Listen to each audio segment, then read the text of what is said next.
tolong ini menjadi catatan dalam kesimpulan untuk pertanggungjawaban kepada kita. Terima kasih.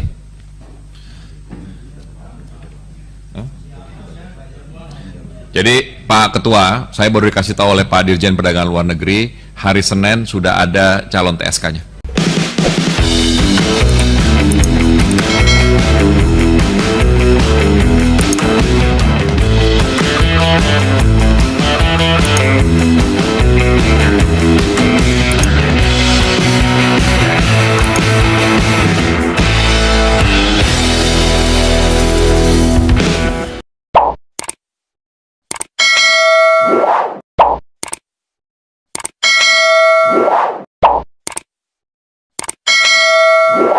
Assalamualaikum warahmatullahi wabarakatuh. Apa kabar? Bagaimana puasanya hari ini?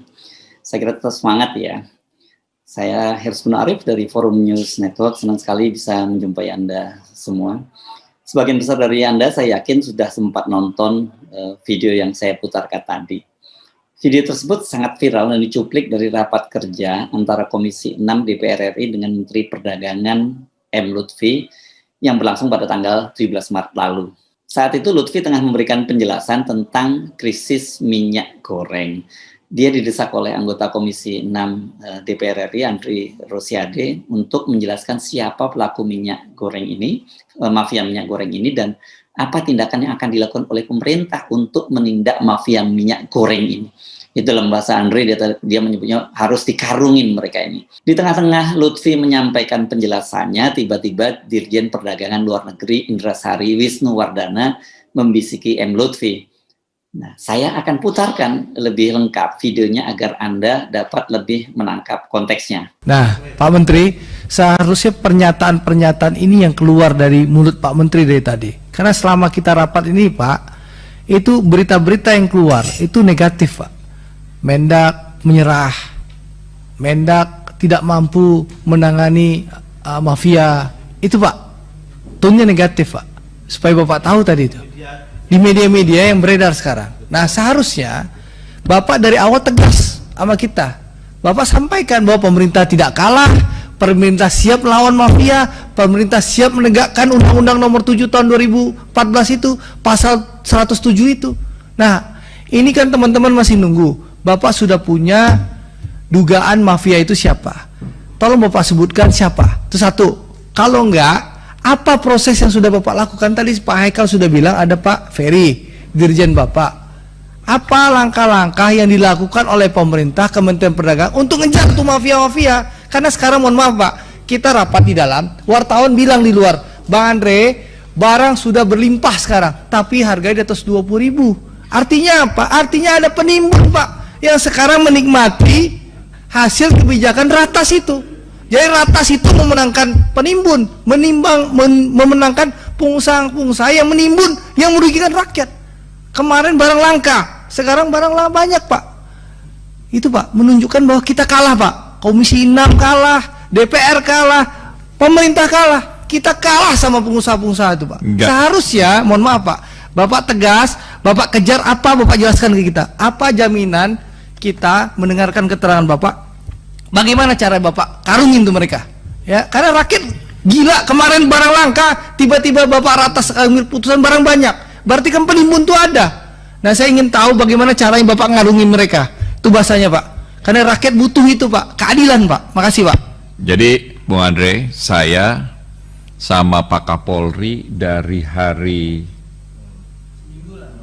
Selasa, dari hari Selasa, hari ini Rabu ya, Kamis ya, Selasa sama Rabu itu, saya ini sama Pak Kapolri itu kayak minum obat, sehari 2 kali. Jadi dari hari Selasa, Rabu itu sehari 2 kali, kayak minum obat, kayak minum Bodrex ini. Dan saya sudah kasih semua datanya, termasuk ada pengusaha yang bilang, itu kan kalau minyak goreng kan supirnya itu tangannya berminyak kan, bisa ngeluarin bon, itu bonnya bersih putih. Bisa tunjukin Pak Wisnu? Saya nggak mau sebutin namanya karena ini kan azas praduga tidak bersalah gitu kan ya, tetapi kita sudah temukan dan ini jumlahnya ribuan ton gitu loh. Dan ini sekarang sudah kami serahkan kepada pihak Polri lewat kabar reskrim sudah mulai ditangkep-tangkepin, sudah mulai diperiksa. Nih, kwitansinya begitu bentuknya. Berapa miliar itu? Kalau bisa Pak, pelaku itu Pak dipertontonkan Pak. Ya. Nangkap. Jadi saya serahkan itu, Bung Andre, kepada polisi. Jadi biar mereka lah yang memutuskan bagaimana proses hukumnya bisa berjalan. Pak Menteri, pimpinan izin ya, untuk ini pimpinan izin perlu dimasukkan kesimpulan laporan dari Pak Menteri dari temuan-temuan ini bersama Polri. Tolong ini menjadi catatan dalam kesimpulan untuk pertanggungjawaban kepada kita. Terima kasih.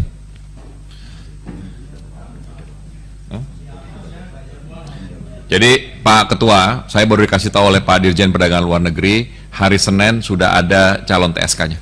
Nah, soal akan adanya tersangka mafia minyak goreng ini kemudian diulang lagi oleh Lutfi menjawab pertanyaan anggota Komisi 6 lainnya. Pak, ini sebenarnya mekanisme BPDPKS ini sudah berjalan 7 tahun. Dan mereka sudah terbukti mekanismenya jalan. Dan ini, jadi maksudnya ini bukan sesuatu yang baru mereka, bukan sesuatu yang baru buat Kementerian Perdagangan, bukan sesuatu yang baru buat Kementerian Keuangan dan maksudnya dalam hal ini adalah BPDPKS dan Bea Cukai. Jadi sebenarnya ini sudah menjadi hal yang rutin dan mereka tahu mereka tidak bisa hindarkan ini. Dan ini Pak, saya kalau di sini ada 3 target yang akan ditetapkan hari Senin. Minyak curah subsidi dilarikan ke industri menengah atas, minyak goreng curah subsidi di repacking menjadi minyak goreng premium, dan minyak goreng curah subsidi dilarikan ke luar negeri. Jadi 3-tiganya ada calon tersangkanya hari Senin. Ya, ini polisi, nanti akan diumumin oleh polisi, gitu. Karungin, pasti karungin. Siap, Pak Ketua. Anda simak sendiri, Lutfi kembali memastikan hari Senin akan ditetapkan sebagai tersangka. Pasti dikarungin katanya, mengiyakan pernyataan seorang anggota Dewan. Rapat itu seperti saya sebut tadi berlangsung pada hari Kamis tanggal 17 Maret. Itu kalau hari Senin, seperti yang disebutkan oleh Lutfi, yang dijanjikan oleh Lutfi itu berarti adalah tanggal 21 Maret. Karena ini janji Menteri Perdagangan dan dia sendiri tadi mengaku sangat intens bertemu dengan Kapolri, bahkan sampai kayak orang minum obat aja sehari 2 kali, dan dia juga mengaku sudah berikan data-datanya kepada Kapolri, maka wartawan kemudian ketika tiba hari Senin menanyakan soal ini kepada Mabes Polri. Wajar dong, kan mereka pasti berharap akan ada berita besar soal pengumuman siapa sih yang menjadi mafia dari minyak goreng ini. Tetapi apa jawaban dari Mabes Polri? Hari ini belum ada rilis terkait mafia Migor. Itu kata Kepala Bagian Penerangan Umum Divisi Humas Mabes Polri, Komisaris Besar Polisi Gatot Repli Handoko. 2 hari berselang, ini setelah tanggal 21, yakni pada tanggal 20 pada hari Rabu tanggal 23 Maret, itu ketika ditanya wartawan, akhirnya Mabes Polri menyatakan bahwa mereka belum menemukan adanya indikasi keberadaan mafia minyak goreng sebagaimana yang sebelumnya disebutkan oleh Menteri Perdagangan Lutfi. Nah, Kepala Divisi Humas Polri, Inspektur Jenderal Dedi Prasetyo mengatakan Satgas Pangan Polri dan Badan Reserse Kriminal Bareskrim Polri juga belum menemukan adanya indikasi tersebut. Tanya ke Mendak dulu, belum ada infonya dari Satgas Pangan terkait isu tersebut. Ini langsung kata Kepala Divisi Humas Mabes Polri ya. Nah, sampai sepekan kemudian, yakni Senin tanggal 28 Maret, itu belum ada juga kabar soal kapan akan dirilis nama mafia minyak goreng. Dan wartawan tentu saja kembali mengingatkan janji dari Menteri Perdagangan Lutfi. Lama, beberapa pekan beritanya menguap dan sebagian wartawan mungkin sudah tidak lagi berharap ada rilis nama mafia minyak goreng.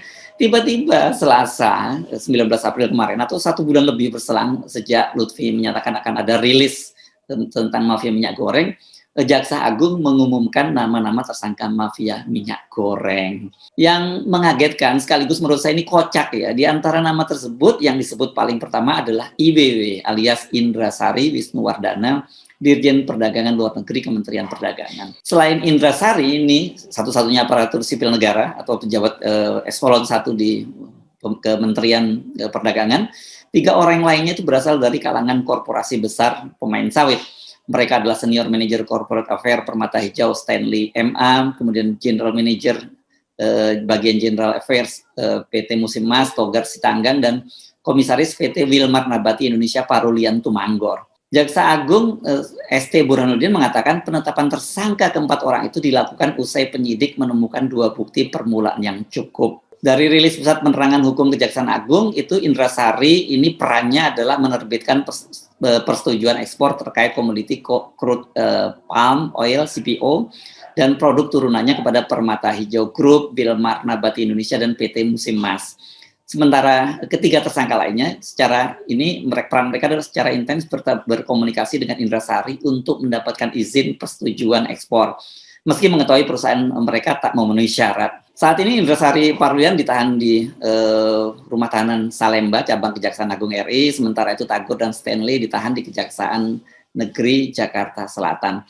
Penetapan tersangka oleh Kejaksaan Agung itu saja sangat mengejutkan ya. Sebab seperti disebut-sebut Lutfi, dia sudah berkoordinasi secara intens dengan Kapolri. Bukan Kejaksaan Agung, bukan Jaksa Agung maksud saya.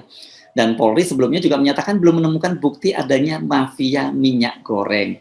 Namun menurut Jaksa Agung, mereka sudah melakukan pemeriksaan itu terhadap sejumlah saksi dan memiliki bukti permulaan yang kuat sehingga menetapkan mereka menjadi tersangka dan langsung menahannya. Bukti permulaan cukup, ada 19 orang saksi dan 596 dokumen dan surat terkait lainnya serta keterangan ahli. Jadi ini memang sudah memenuhi memenuhi standar dari penyidikan. Tak lama setelah Kejaksaan Agung menetapkan para tersangka, itu media sosial dihebohkan oleh postingan politisi Partai Demokrat Panca yang mengunggah foto salah satu tersangka, yakni Komisaris PT Wilmar, Parulian Tumanggor, itu dengan Menko Marinvest Luhut Panjaitan. Ini kalau Anda lihat fotonya ya, maksud saya ini posenya ini cukup intim, apalagi kemudian ada keterangan dari Panca bahwa ini orang dekat Opung, udah tahu kan kemana arah permainannya. Itu status dari media sosial dari Panca. Selain dengan Luhut, sebuah foto yang beredar juga menunjukkan ini Parulian Tumanggor itu sedang bersama dengan KSP Muldoko, Kepala Staf Presiden Muldoko. Bagaimana hubungan kedekatan Luhut dan Muldoko dengan Tumanggor? Sejauh ini kan belum ada penjelasan, ini baru muncul di media sosial. Bisa saja itu foto biasa dan keduanya memang mengenal baik Tumanggor atau sebuah kebetulan biasa. Jadi memang kita belum bisa menyimpulkan apa-apa dari foto itu. Jadi kalau dari sisi fakta peristiwanya ya betul ada foto antara Luhut dengan Tumanggor dan posenya itu cukup intim. Dan kemudian ada foto dia bersama dengan Pak Muldoko. Saya kira biarlah ini menjadi lahan para penegak hukum untuk menyelidikinya. Ini bisa jadi semacam bukti permulaan gitu ya. Namun kalau soal persepsi publik, nah ini yang saya kira susah dikendalikan gitu. Apalagi kemudian muncul berbagai narasi di media sosial. Namanya juga media sosial dan namanya juga persepsi. Saya Hersmono Arif dari Forum News Network. Sampai jumpa lagi. Wassalamualaikum warahmatullahi wabarakatuh.